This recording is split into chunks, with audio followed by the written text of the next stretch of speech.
Welcome to the deep dive. Glad you're joining us. Great to be here. Today, we're taking a plunge into a really interesting, complex topic, the religious landscape of Asian Americans. Yeah, it's incredibly diverse. And we really want to look closely at how culture profoundly shapes faith, using Japan as a kind of fascinating case study later on. Definitely. And we've got a great stack of sources to guide this. We'll be pulling heavily from recent Pew Research Center work. That big survey they did? Exactly. The 2022-2023 survey on religion among Asian Americans, plus their focus group insights. And then we also have this really insightful analysis on Christianity in Japan, looking at cross-cultural communication. Okay, so our mission here is to help you cut through the complexity. We want to pull out the key insights, maybe some surprising facts, and just help you understand why this diversity in cultural context matters so much. Ready to get into it? Let's do it. Let's start with that big picture from Pew. So like we said, massive survey, July 22 to Jan 23, over 7,000 Asian American adults. Yeah. And crucially, they offered it in 6 languages. Which is so important for capturing that diversity. Absolutely. And right off the bat, a big trend is, well, fewer people identifying with a specific religion. Yeah, the rise of the nones, the religiously unaffiliated, is pretty significant. Yeah. The data shows 32% of Asian Americans now say they aren't affiliated with any religion. 32%. Wow. And that's up from... Up from 26% back in 2012. So a noticeable increase in just a decade. Okay. But despite that, Christianity is still the largest single group overall. It is, yeah. But it's also seen a decline. 34% identify as Christian now. And that's down from? Down 8 percentage points since 2012. So both trends happening, rising unaffiliation and a shrinking Christian share. And within that Christian group, how does it break down? It's pretty evenly split, actually, about 17% Catholic and 16% Protestant. Okay. And within the Protestants, about 10% of all Asian Americans identify as born again or evangelical. Got it. So beyond Christians and the unaffiliated, what are the other major groups? You've got Buddhists around 10%, Hindus also around 10%, and Muslims at 6%. And then a smaller mix for the rest. Right. The remaining 4% or so includes Taoists, Jains, Sikhs, other traditions. Okay, so that's the overall picture. But you mentioned before, the real story is when you break it down by origin group. Exactly. This is where it gets, well, really interesting and kind of blows up the whole Asian American monolith idea. Pew looked closely at the 6 largest origin groups. That's Chinese, Filipino, Indian, Japanese, Korean, and Vietnamese Americans. And they make up most of the population, right? Yeah, about 81% of U.S. Asian adults. And their religious profiles are just dramatically different. Okay, give us some examples. Well, take unaffiliation. We said it's 32% overall. For Chinese Americans, it's 56%. Over half. Yeah, and Japanese Americans are also very high, 47% unaffiliated. Wow, okay, contrast that with... Filipino Americans, Yeah. 75% are Christian. That's 3/4. And almost all of them are Catholic. Huge difference. And Korean Americans, also heavily Christian, 59%. But they lean Protestant, and a really significant chunk, 34% of all Korean Americans, identify as evangelical. So you've got these very high rates of either unaffiliation or specific Christian affiliation. What about, say, Indian Americans? Indian Americans show incredible diversity within the group. Mm-hmm. Almost half, 48%, are Hindu, which makes sense. But you also have sizable Christian, 15%. 15s, okay. Muslim at 8%, and Sikh also at 8%. It's a real mix. And Vietnamese Americans? They stand out as the most likely among these large groups to be Buddhist, 37%. This is fascinating. The variation is just huge. It really is. And Pew even groups some of the less populous origin groups by region. Yeah. Like 60% of other South Asians, so not from India, identify as Muslim. Yeah. And 38% of other Southeast Asians, not Filipino or Vietnamese, are Buddhist. So the key takeaway here really is that you absolutely cannot make assumptions. Asian American tells you very little about someone's likely religious background. It's so tied to their specific origin. Precisely. That subgroup variation is critical. But the sources suggest it's not just about the formal label someone picks, right? There's more to it. Exactly. This is where the Pew focus groups add a lot of color to the survey data. It turns out, for many Asian Americans, religion isn't solely about that formal identity or, weekly attendance. It's more nuanced. Much more. They found that a really large number, 40% of Asian Americans, feel a sense of closeness to some religious tradition for reasons other than religion itself. 40%? Like what kind of reasons? Things like family background, cultural heritage, upbringing. So someone might not say, I am Buddhist, but they feel culturally connected to Buddhism. Exactly that. Yeah. The survey found 21% feel close to Buddhism without identifying as Buddhist. 18% feel close to Christianity without identifying as Christian. Even 10% feel close to Confucianism. And this applies even to the unaffiliated. Get this, among those who told you they are religiously unaffiliated, nearly two-thirds, 63%, still feel close to at least one religious tradition. Wow. So why is that? What do the sources say? It points to how religion and identity are often understood differently in many Asian countries. The lines can be blurrier, less about exclusive membership, and more about practices woven into daily life, family, culture. Like visiting a temple for a festival, maybe, even if you don't follow all the doctrines. Right. Or participating in family rituals. The sources mention examples in China and Japan where traditions might blend or where participation is more cultural than, say, theological. And the focus groups really brought this out. They did. People talked about feeling that cultural connection, an unaffiliated Indian American feeling close to Hinduism just because it's part of their heritage. Or, interestingly, some non-Christians mentioned feeling a kind of closeness to Christianity just from living in the U.S. Because it's so prevalent. Yeah, exposure to Christmas, Easter, that kind of thing. They call it an unavoidable result sometimes. Huh. Any other connections people felt? Some saw affinities between faiths, like a Hindu participant feeling close to Buddhism, or a Muslim seeing common ground with Christianity. And there was even debate about whether things like Confucianism or Taoism are better understood as philosophies rather than religions, Right, that's an old debate. Okay, so moving beyond identity and this cultural closeness, what about actual religious practices? How important is religion in daily life for Asian Americans? Well, overall, about 31% say religion is very important in their lives. Okay, 31%. How does that compare? It varies a lot by group. It's much higher for Muslims, 60%, and Christians, 54%.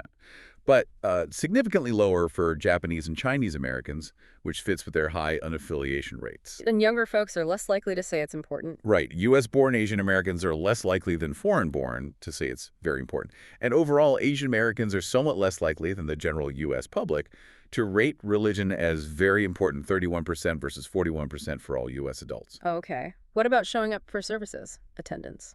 About 29% attend religious services, at least monthly. And 21%, so about 1 in 5, go weekly or more. And again, I assume that varies by group. Big time. Christians and Muslims are much more likely to attend regularly. Buddhists, Hindus, and the unaffiliated attend far less often. Any origin groups stand out for attendance? Korean and Filipino Americans tend to attend more regularly. Vietnamese, Japanese, and Chinese Americans much less so. And again, foreign-born attend more than U.S.-born. How does that attendance rate compare to the U.S. overall? Interestingly, the overall attendance rates, that monthly or weekly figure, are actually pretty similar to the general U.S. adult population. Huh. Okay, so attendance is one thing, but the sources point to another key practice, right? Something about home worship. Yes, this is really important. 36% of Asian Americans have an altar, shrine, or religious symbol at home that they use for worship. Over a third. Who is that most common among? It's particularly common among Vietnamese Americans, often linked to Buddhism, and Indian Americans, linked to Hinduism. But also, and this is striking, 66%, two-thirds of Filipino Catholics have a home altar or shrine. Wow. Okay, so you have service attendance and you have home worship. Do people tend to do both? That's the fascinating part. Mostly no.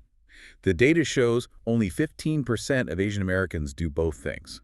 Attend services at least monthly and worship at a home altar. Only 15%. So people tend to do one or the other. Largely, yes. Look at Protestants, about half, 53%, attend monthly but don't have a home altar for worship. Now flip that. Look at Buddhists and Hindus. About half of them, 51% and 52% respectively, worship at a home altar but don't attend services monthly. That's a clear difference in expression. It really is. Catholics and Hindus are the most likely to do both. But even then, it's only around 29% for Catholics and 27% for Hindus. This just really drives home that point about diversity, doesn't it? Not just diversity between groups, but diversity in how faith is expressed. For some, it's communal, public. For others, it's personal, private, in the home. Exactly. And it really challenges that perhaps Western-centric view that showing up at a church or temple every week is the main or only way to be religious. Which is a perfect bridge, actually, to our case study, Japan. Yeah. Understanding how culture shapes religious expression seems key here. Absolutely. Japan provides a really deep look at this. The sources describe it as this place with a complex religious landscape. Shinto, Buddhism, Taoism, Confucianism, all mixed together. Like those Athenians Paul met, who are described as religious in every way. That's the analogy the source uses, yeah. Yeah. You see it everywhere. Public shrines like Meiji Shrine, temples like Chianen, but also all the little idols and symbols in shops and homes. Like the beckoning cat. Yeah, or Hotei, Ibisu, Daikoku, those Tanuki statues, Daruma dolls.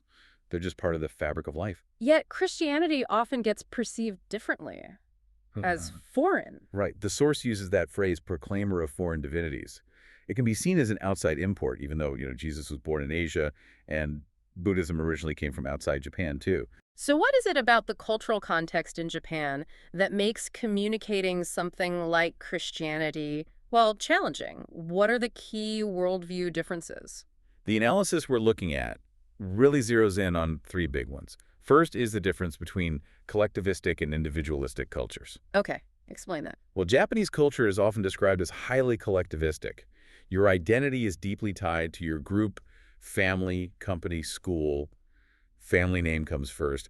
Company name might come before your own name when you introduce yourself. Group goals over individual goals. Exactly. People see themselves as interdependent. It's less, I think, therefore I am, and maybe more, I belong, therefore I am. And how does that play out religiously? The source suggests it can make Japanese churches very tight-knit in-groups, which is good for community, but can sometimes make it maybe harder for outsiders to integrate or limit interaction between different congregations. Okay, that's collectivism versus individualism. What's the second difference? High context versus low context communication. This is a big one. High context, meaning? Meaning communication relies a lot on shared understanding, nonverbal cues, the situation. It's often indirect, understated, maybe even ambiguous to an outsider. You read the air. The whole Han and Tempmei thing. True feelings versus public face. Precisely. Maintaining social harmony is key. So you don't always say exactly what you mean directly. You rely on gestures, status, relationship history, even silence. Whereas Western communication is usually low context. Generally, yes. More direct, explicit. The meaning is expected to be primarily in the words themselves. So in Japan, actions and relationships speak louder than words, maybe. Especially at first. That's a key implication, yes. Trust and friendship often need to be established before you can really share deep beliefs or true feelings directly. Behavior and belonging communicate powerfully. Okay. And the third dynamic? Shame versus guilt cultures. This is fascinating. The source argues that Japanese society is often more oriented around shame. The fear of social dishonor, losing face, being ostracized by the group. Compared to Western cultures that tend to emphasize guilt, like breaking a rule or a law? Right. Guilt is more about an internal feeling related to a specific transgression against a code. Shame is more about how you are seen by others, your standing in the community. And the source connects this to theology. Yeah, it makes the point that the Bible actually talks about shame a lot, maybe more than guilt. But Western theology is often focused more heavily on guilt, justification, and legal frameworks. Huh. Is shame always bad? The source makes a distinction. There's a kind of helpful shame that calls us back to our true design, our relationship with God and others. But there's also an unhealthy, toxic shame based on human judgment or comparison, which leads to alienation. Okay, so these three things, collectivism, high context communication, and the shame-honor dynamic, are fundamental differences. Understanding them is presented as absolutely crucial if you're trying to communicate across cultures, especially about something as deep as faith, like how Paul tailored his message in Athens versus a synagogue. You can't just drop a Western-developed message into that context and expect it to work the same way. Exactly. And this leads to a really interesting practical idea in the source. The concept of belong before believe. Belong before believe, as opposed to the often more Western, low-context approach, which might be characterized as understand before believe or believe before belong. So the idea is that in a collectivistic, high-context place like Japan, the experience of community comes first. That's the argument. Experiencing the Christian community, seeing faith lived out, building relationships, that's often the pathway to belief and intellectual understanding for many Japanese people. Actions and belonging pave the way for the words. How does this affect the content of the message itself? Does the gospel resonate differently? Well, the source looks at those New Testament metaphors for salvation, court of law, marketplace, relationship, temple, battlefield. Justification, redemption, reconciliation, sacrifice, victory. Right. And it suggests that while Western churches often emphasize justification, dealing with guilt and reconciliation, metaphors like redemption, being bought out of slavery or debt, like in commerce, or triumph over evil forces, the battleground, might actually connect more strongly with Japanese values and worldview, including that sense of shame or societal pressures. Interesting. What about the community aspect again? This is key. The source emphasizes the importance of communal salvation found in the Bible, not just individual salvation. Meaning the typical Western evangelical focus on Jesus saved me so I can go to heaven can sometimes sound, well, a bit foreign or even selfish in a highly collectivistic culture where group identity and ancestors are so important. The gospel is also about being brought into God's diverse, redeemed family, his community. Inclusion is a powerful theme. Very much so. And building on all this, the source proposes a way to frame the gospel story, they call it the big story, designed to resonate more deeply in Japan. Okay, what's the framework? It has 4 parts. First, created for good. It starts with God as the loving creator, making everything in perfect harmony and relationship. Emphasis on God's goodness, mercy, love. Okay, creation. Second, corrupted by evil. This explains how humans disrupted that harmony through disobedience. It introduces sin not just as rule-breaking, but as something that brings impurity, breaks relationships with God, others, nature, self, and causes shame. And it's not just personal. Right. The source stresses both personal and systemic corruption, citing examples of social ills, financial scandals, political corruption, to show how evil infects systems, not just individuals. Got it. Part 3. Restored for better. This is where Jesus comes in. He confronts evil, challenges injustice, but shows godly power through service and humility. And crucially, it highlights Jesus' own experience of shame. How so? His humble origins, associated with outcasts, the false accusations, and ultimately the public humiliation and social dishonor of the cross. So the point isn't just that he took our guilt, but also our shame. Exactly. The source puts it powerfully. Jesus experienced the depths of human shame so that those who trust in him don't have to live under that false, isolating shame imposed by the world. The cross, a symbol of ultimate shame, becomes the ultimate symbol of God's love, which drives out that fear and shame. That feels like a really important reframing for a shame-honor culture. It seems potentially very powerful, yes. And the last part of the story. Fourth, sent together to heal. The focus shifts to us, the community. We're invited to participate with God in his ongoing work of restoring harmony and healing in the world, physical, emotional, relational, spiritual brokenness. Addressing those big problems we see. Yes, the source even mentions things like global poverty and human trafficking, emphasizing that Jesus gives his followers authority to be part of the solution, part of the healing process together. And repentance in this story is understood as returning to that state of harmony with God, with others, with creation, with ourselves. Seeing ourselves and others through God's eyes, made in his image, loved unconditionally. It's less about just feeling bad and more about turning back to relational wholeness. Okay, that's a lot to unpack from the Japan case study. Let's bring it back home. What does all this mean for you, our listener? Why does this deep dive matter? Well, first, hopefully it gives you a much richer understanding of the religious diversity right here among Asian Americans in the U.S. You can see it's not one single story. Moving beyond those simple labels. Exactly. Second, it really highlights how profoundly culture shapes everything about religion, how it's understood, how it's expressed, how it's communicated. It's not just abstract belief. Yeah, that difference between attending services and worshiping at home really illustrates that. There are different valid ways people connect. Right. Formal identity isn't the only thing. That cultural closeness is real for many people.